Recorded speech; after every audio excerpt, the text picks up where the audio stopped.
to the contemplation of thoughts and feelings, and to give up doing. This kind of anthropology is, of course, contemplative, not active. And here again, I have to point out the real thing that anthropologists teach us. Georgian neocognition. It teaches us not to immerse ourselves in contemplation. Although there are a lot of contemplative moments, and there is a lot to learn here, his contemplation always ends in deeds. This is the kind of individualism that always strives to do things. It is such an anthropocentrism, which necessarily wants to create something. Not only to create, but to remake reality. Reality is bad. It must be remade. It's a great feeling of every human being. To the Georgian Neoplatonists, so they yearn for a new life, they yearn for the transformation of life. This is anthropositism that is not contemplative, but anthropositism that is active. And not only active, but also remaking, and not only remaking, but creatively creating a new reality. And this new reality is noble, it is chaste, it is devoid of any personal attraction. It wants to create a collective society that was founded on freedom and on equality. This is what we can and should learn from these Georgian Neoplatonists.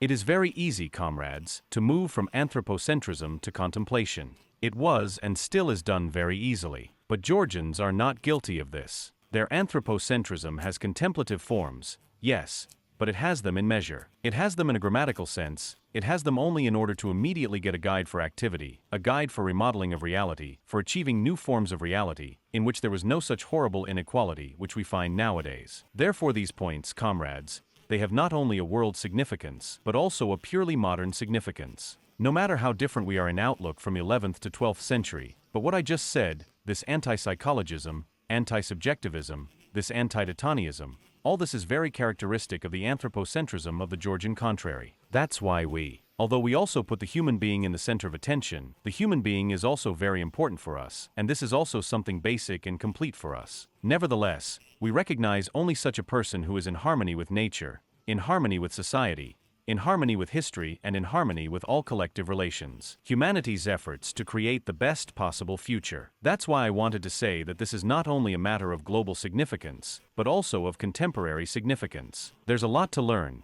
despite all the differences in worldviews. Look what important things we find in the Neoplatonists of the Georgian revival. So we can end with only one thing: long live Georgian revival and long live Georgian Neoplatonism. Professor Alexei Losev, an outstanding philosopher, philologist, cultural historian and linguist, shared with you his thoughts about Georgian Neoplatonism and Renaissance. Dear friends, an outstanding Soviet philosopher and philologist, cultural historian and linguist, author of free books is addressing you.